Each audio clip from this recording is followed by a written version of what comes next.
Okay, hello, this is Lou White. This is a book. It's called Truth or Tradition. And the subtitle is The Transformation of Paganism. What we have here is a challenge to test everything that you're hearing told to you from your childhood years all the way up through your old age. And what you're listening to is mostly traditions. It's not reality, but people follow along, and the media is involved, and your family calls you on the phone or sends you an email saying, hey, you're going to come over for the birthday? And it's almost Nimrod's birthday again. What are you going to get for me? Well, these are all habits. Nehemiah, the governor of Jerusalem, when they were coming back and rebuilt the walls, and these foreigners from outside the walls were coming in and trying to do business on the Sabbath. And it says, in those days I saw Yahuah, those treading wine presses on the Sabbath, and bringing in sheaves, and loading donkeys with wine, grapes, and figs, and all kinds of burdens, which they brought into Jerusalem on the Sabbath day. And men of sword dwelt there, and they were bringing in fish and all kinds of goods, and sold them on the Shabbath to the children of Yahudah and in Jerusalem.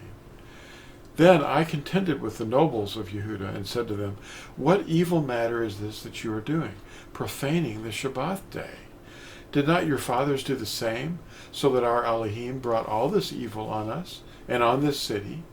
Yet you bring added wrath on Yisrael by profaning the Shabbath. And it came to be at the gates of Jerusalem, as it began to be dark, before Shabbath, that I commanded the gates to be shut, and commanded that they should not be opened till after the Shabbath. Also, take note of the haste to get Yahusha off the stake as the high Shabbath approached. That would have been the first day of Matzah, the first day of Unleavened Bread. Surely, reading this, no one would take away the impression that the night had passed and morning was about to dawn. Now, let's look at Yahuah or John chapter 19:31. Therefore, since it was the preparation day, now that's the preparation for the high Sabbath, not the weekly Sabbath, that the body should not remain on the stake on the Shabbath, for that Shabbath was a high one. And the Yahudim asked Pilate to have their legs broken and that they be taken away. Now that was nearing the end of the 14th day of the moon, or the month. It was about to end, and on the 15th, the high Shabbath of Matzah was beginning at sunset. So when does a day begin? Muslims start their day at sunrise. The Romans at midnight. What do we see written in the word of Yahudah as our model to live by? Quote, Genesis 1 verse 5. Genesis 1 verse 5 starts out, quote, there was evening and there was morning, the first day. Now that's interesting, because it was evening, darkening, and there was morning. And then it goes through the second and third and fourth days and so forth. Now, evening begins a new day, and this is confirmed by many examples in Scripture. At Exodus 12, we read, from the evening of the 14th day of the first month to the evening of the 21st day, you must not eat any bread made with yeast, unquote. So they were told to eat the lamb also inside their place, and not to go outside until morning.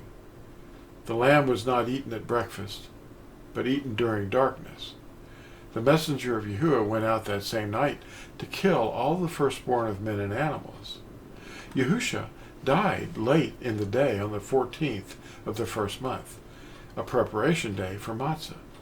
They hurried to take Yahusha's body down from the stake before sunset, because the first day of Matzah was arriving. Just read Yahuah or John 19, verse 31. Yom Kippur is another example. It's a 24-hour period of fasting, and you do it from evening to evening. Just read Leviticus 23, verse 32. Now the Quranic day, the Muslims, begin their day in the morning, but we Natsarim begin our day at sunset, and we extend that through the next sunset. I hope you have enough here to let people know that they're needing more information before they just say, hey, I read an article or a book.